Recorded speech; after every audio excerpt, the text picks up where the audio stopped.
వక్రతుండ మహాకాయ సూర్యకోటి సమప్రభా నిర్విఘ్నం కురు మే దేవా సర్వకార్యేషు సర్వదా. గురుబ్రహ్మా గురుర్విష్ణుః గురుర్దేవో మహేశ్వరః గురుః సాక్షాత్ పరబ్రహ్మ తస్మై శ్రీ గురవే నమః. మనోజవం మారుతతుల్యవేగం జితేంద్రియం బుద్ధిమతాం వరిష్టం వాతాత్మజం వానరయూథముఖ్యం శ్రీరామదూతం శిరసా నమామి. ఆపదామపహర్తారం దాతారం సర్వసంపదాం లోకాభిరామం శ్రీరామం భూయో భూయో నమామ్యహం. జై హనుమాన్. శ్రీ సీతారామాభ్యాం నమః. శ్రీమద్ వాల్మీకి రామాయణము సుందరకాండము 65వ సర్గము. హనుమంతుడు సీతాదేవి సమాచారమును శ్రీరామునకు తెలుపుట. అంతటా ఆ వానరులందరూ యువరాజైన అంగదుని నాయకత్వమున చిత్రములైన వనములు గల ప్రశ్రవణ పర్వతమును చేరిరి. అచట వారు రామలక్ష్మణులకు సాష్టాంగముగా ప్రణమిల్లిరి. అనంతరము సుగ్రీవునకు నమస్కరించి సీతాదేవి వృత్తాంతమును తెలుపుటకు ఉపక్రమించిరి. రావణాంతఃపురమునందు సీతాదేవి నిర్బంధింపబడుట, రాక్షస స్త్రీలు ఆమెను భయపెట్టుచుండుట, రామునిపై ఆమెకు గల అనురాగము, రావణుడు ఆమెకు విధించిన గడువు మొదలగు విషయములను వానరులందరూ రామ సన్నిధి యందు చెప్పదొడంగిరి. సీతాదేవి క్షేమముగానున్నట్లు తెలుసుకొని శ్రీరాముడు ఇట్లు నుడివెను. ఓ వానరులారా, సీతాదేవి ఎచ్చట ఉన్నది? నా విషయమున ఆమె అభిప్రాయమేమి? ఆమెకు సంబంధించిన ఈ విషయములనన్నింటినీ విపులముగా తెలుపుడు. వానరులు రాముడు పలికిన మాటలను విని సీతాదేవి వృత్తాంతమును బాగుగా ఎరిగిన హనుమంతునితో నీవే వివరింపుము అని శ్రీరాముని సన్నిధిలో ఆయనను ప్రోత్సహించిరి. ఆ వానరుల మాటలను విని వాయుసూనుడైన హనుమంతుడు ఆ దక్షిణ దిక్కునకు మరలి సీతాదేవికి వినయముతో ప్రణమిల్లెను. తదుపరి వాక్చతురుడైన ఆ మారుతి తాను సీతాదేవిని దర్శించిన రీతిని తెలుపసాగెను. సీతాదేవి తనకు ఆనువాలుగా అనుగ్రహించినదియు, కాంచనమయము తన తేజస్సుతో దివ్యకాంతులను వెదజల్లుచున్నదియు అగు ఆ చూడామణిని హనుమంతుడు శ్రీరామునకు సమర్పించెను. పిమ్మట అంజలి ఘటించి అతడు ఇట్లు నుడివెను. నేను 100 యోజనముల పొడవుగల సముద్రమును లంఘించి జనకుని కుమార్తె అయిన సీతాదేవిని చూడగోరిన వాడనై ఆమెను వెదుకుచూ వెళ్ళి తిని. దక్షిణ సముద్రము యొక్క దక్షిణ తీరమునందు దుర్మార్గుడైన రావణుని యొక్క లంకా అను నగరము గలదు. అచట రావణాంతఃపురమున అశోకవనమునందు నేను సీతా సాధ్విని చూచి తిని. ఓ రామా, ఆ సాధ్వి తన ఆశలనన్నింటినీ నీ మీదనే పెట్టుకుని జీవించుచున్నది. ఆమె చుట్టూ 100 రాక్షస స్త్రీలు చేరి ఉండిరి. వారు ఆమెను మాటి మాటికి నీ భయపెట్టుచుండగా నేను చూచి తిని. వికృతాకారములు గల ఆ రాక్షస స్త్రీలు ప్రమదావనమునందు ఆమెను కాపలా కాయచున్నారు. దుఃఖమను మాటనే ఎరుగని ఆ సాధ్వి నేడు దుఃఖములకు లోనైనది. రావణాంతఃపురమునందు ఆమె నిర్బంధములోనున్నది. రాక్షస స్త్రీలు ఆమెను పర్యవేక్షించుచున్నారు. ఆమె కేశములన్నీయు ఒకే జడగా ఏర్పడి ఉన్నవి. దీనురాలై ఉన్న ఆమె నిరంతరము నిన్నే చింతించుచున్నది. ఆమె నేలపై పరుండి ఉన్నది. మంచు దెబ్బకు గురి అయిన పద్మము వలె వన్నె తరిగినది ఉన్నది. రావణుని ఏవగించుకొనుచున్నది. విరక్తి కారణముగా తనువును త్యజింపవలెనని నిర్ణయించుకొని ఉన్నది.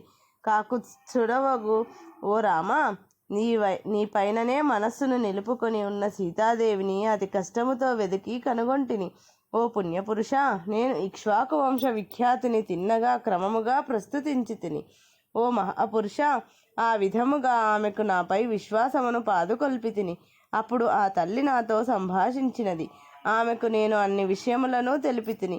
రామ సుగ్రీవుల మైత్రిని తెలుసుకొని ఆమె పరమ ప్రీతిని పొందినది.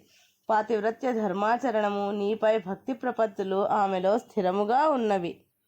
ఓ నరోత్తమ, పూజ్యురాలైన ఆ జనకుని కూతురు తీవ్రముగా తపమాచరించుచు నీ యందు భక్తి తత్పరురాలై ఉన్నది. ఈ విధముగానున్న ఆ సాధ్విని నేను వీక్షించి తిని. మహాప్రాజ్ఞ, ఓ శ్రీరామ, చిత్రకూట పర్వతమునందు ఆమె నీ ప్రక్కన ఉన్నప్పుడు జరిగిన కాక వృత్తాంతమును గుర్తుగా నీకు తెలుపుటకై ఆమె నాకు వివరించినది.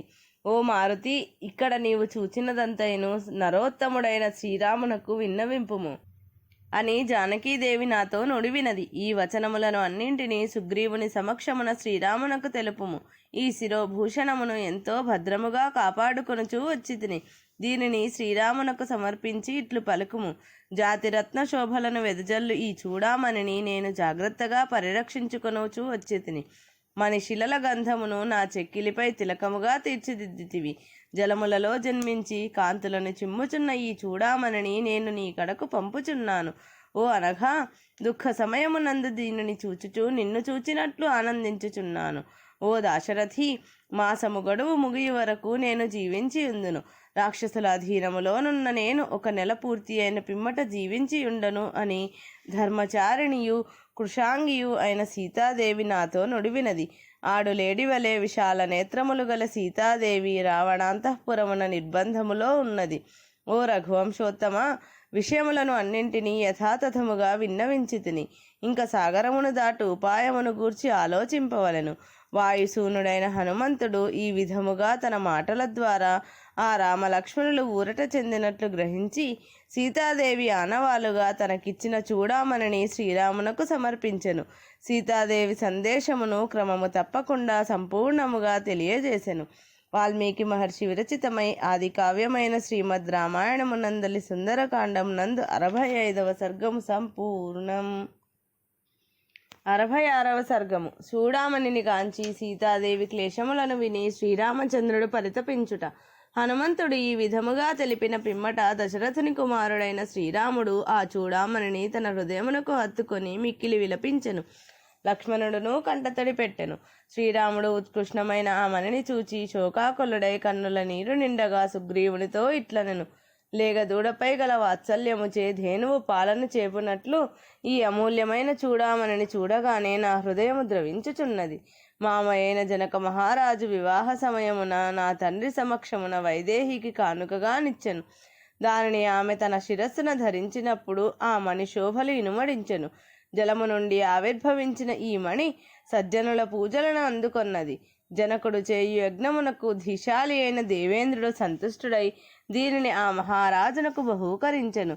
సౌమ్యుడవైన అవో సుగ్రీవా, నేను విశిష్టమైన ఈ మణిని చూడగానే నేడు నాకు మా తండ్రి అయిన దశరథుని మామయ్యైన జనకుణ్ణి దర్శించినట్లున్నది.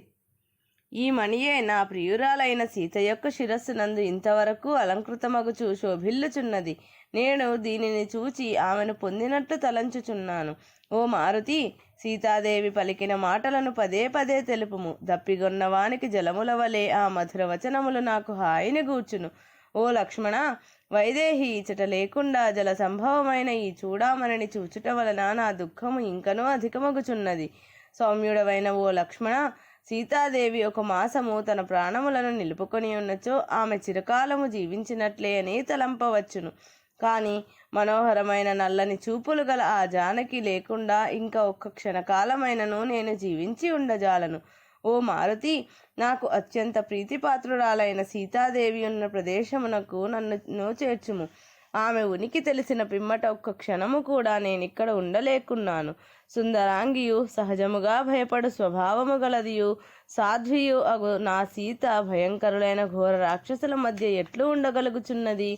చీకట్ల నుండి బయటపడి మేఘములచే ఆచ్ఛాదితుడైన శరత్కాల చంద్రుని వలె రాక్షసులచే ఆవరింపబడిన ఆమె ముఖము ప్రకాశింపదు. ఇది నిశ్చయము. ఓ హనుమంతుడా, నా సీత ఇంకనూ ఏమనినదో దాచక ఇప్పుడు నుడువుము. ఔషధ సేవనముచే రోగి వలె ఆమె కమ్మని మాటలచే నేను నా ప్రాణములను నిలుపుకొందును. ఓ హనుమంతుడా, నా భార్య మధుర స్వభావము గలది, మధురముగా మాట్లాడినది. నా వియోగ దుఃఖముననున్న ఆమె పలికిన మాటలనే నాకు యథాతథముగా వినిపింపుము. దుఃఖ పరంపరను పొంది జానకి ఎట్లు జీవించుచున్నది? వాల్మీకి మహర్షి విరచితమై ఆది కావ్యమైన శ్రీమద్ రామాయణమునందలి సుందరకాండం నందు 66వ సర్గము సంపూర్ణం.